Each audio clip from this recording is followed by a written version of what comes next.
Live!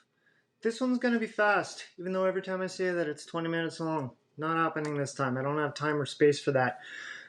I want to start this video with an audio clip. Just everyone listen here. Hopefully the construction doesn't interrupt. Where is it? Alright, let's listen up.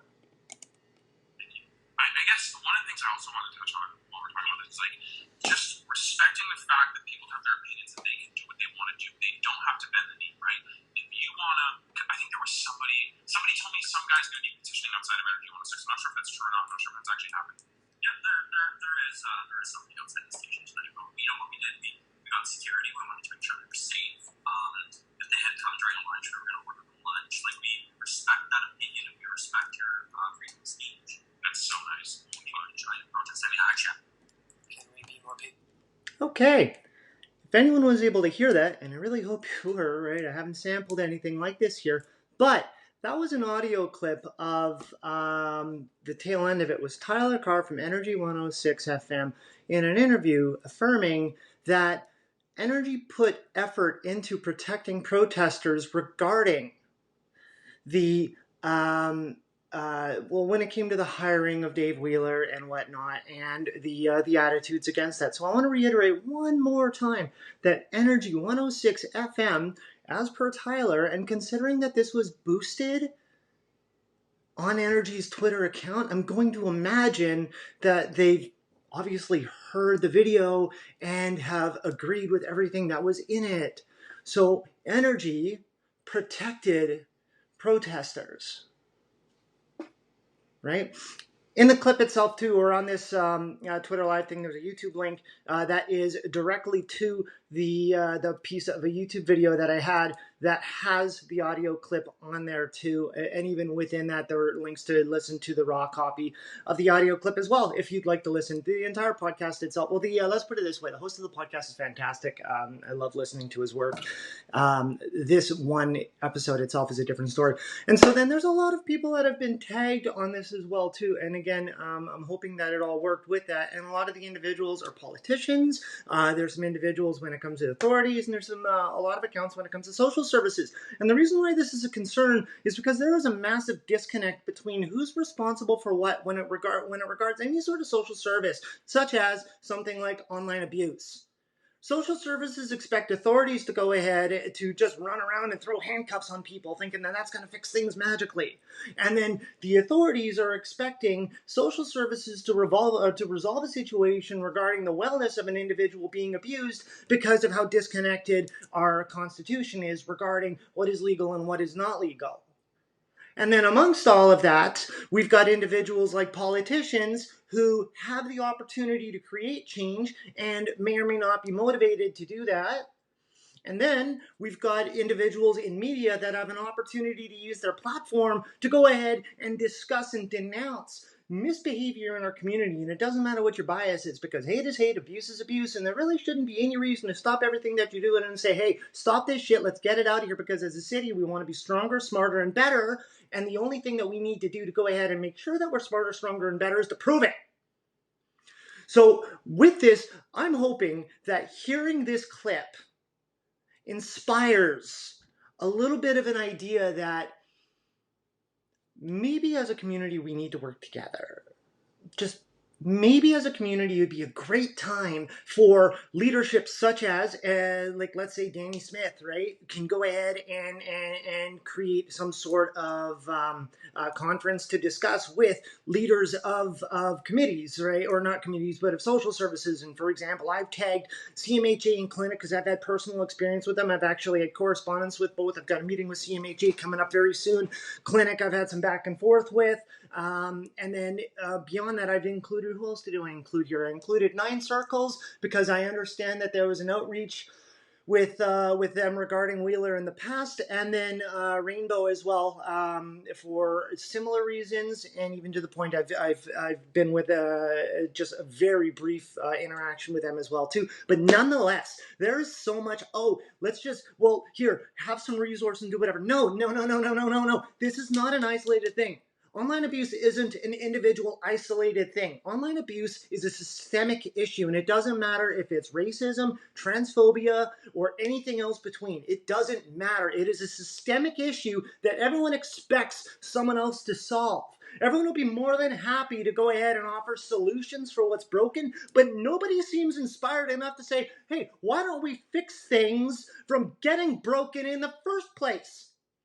Just going to throw a very economical solution out there. Instead of investing billions of dollars into fixing problems, why don't we invest millions of dollars into making sure the problems don't happen? And even beyond that, when it comes to funding, there is so much discussion about funding. Human beings created solutions and did problem solving before currency and trade existed. We don't need currency and trade to use our brains. And we sure as hell don't need currency and trade to acknowledge our fellow individuals. And so if we want to rely on that, then stop the horse shit about making a better world.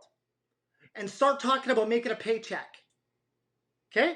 But if we want to go ahead and keep preaching about goodness and good things, how about we work together? So anyway, this is inspired by something that I mentioned a bunch of individuals on a tweet series I made earlier. So just take a look at my timeline. You'll see what it's about. This ended up happening because a peer of mine ended up getting their account reported right on Twitter. Ooh, Twitter.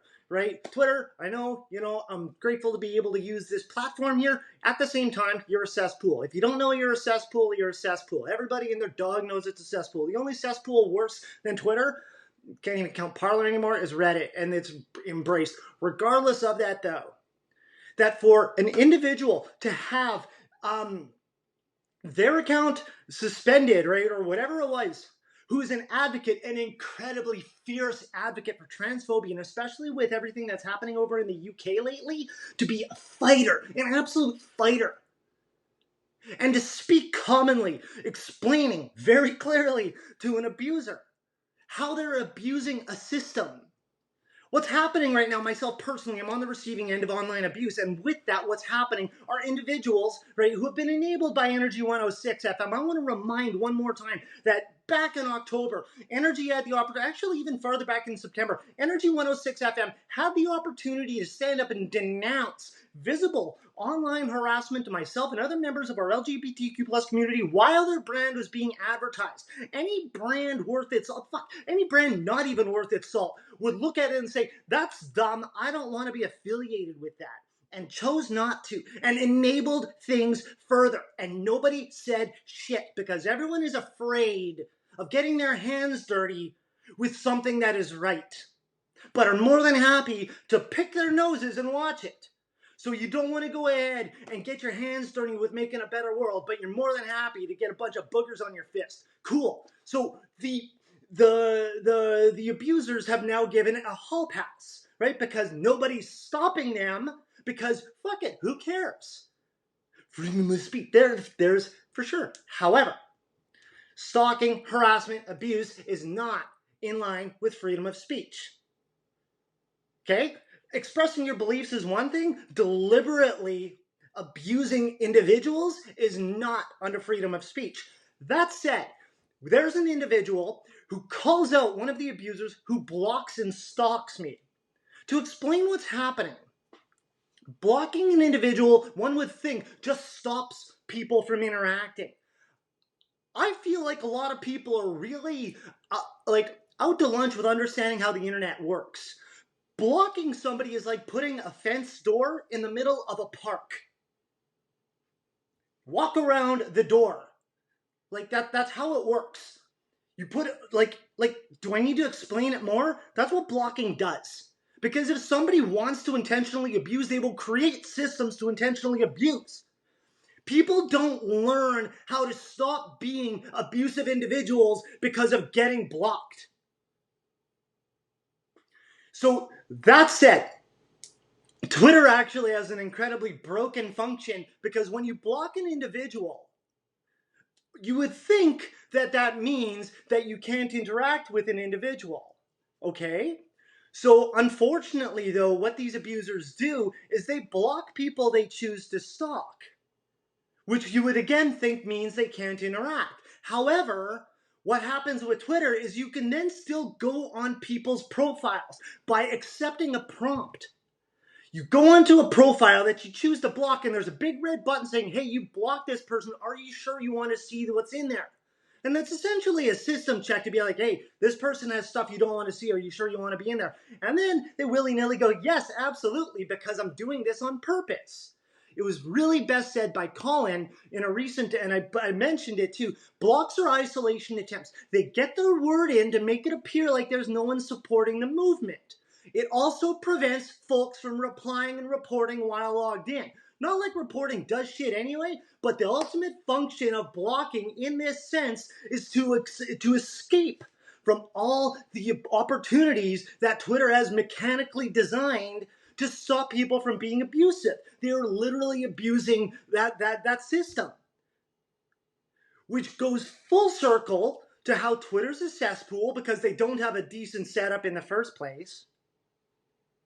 And then furthering from that, when it comes to looking as an outreach as to how do we solve this, everyone points at other people, saying, you fix it, you fix it. And then ultimately, it comes back to who's abused, the victim. Do you realize how over-encumbered abusers or victims feel when they're given a whole bunch of opinions without actually any solutions, without actually any drive, without any actually inspired concept of, yeah, this is fucked. I should use my privilege and my platform to help create a better place so this doesn't happen to the next person.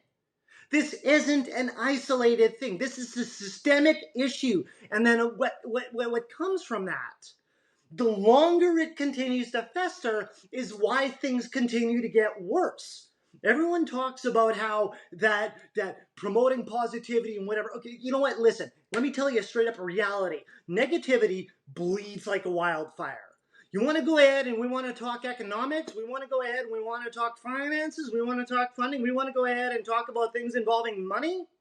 Upset customers share their upsetness to about 10 people with every experience. Nobody ever talks about the good things. So when something negative is happening, is prospering in the mind, and it continues to go and go and go. And that's not even necessarily about a negative experience, but just the ability to be provocative in that sense. It is way easier to be a troublemaker than it is to be a hero. And I'm goddamn tired of fighting to be a hero, being a soldier in the fields and being given nothing but rations and munitions, but told to stand out there by myself. I got it.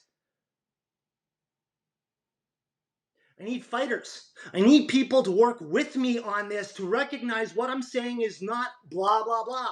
I am talking and presenting a systemic issue that is not localized to myself. It is not localized to my neighborhood. It is not even localized to Winnipeg, to Manitoba, to Canada. This is a systemic functional issue when it comes to our world. And for anybody who has the opportunity to create change, start it.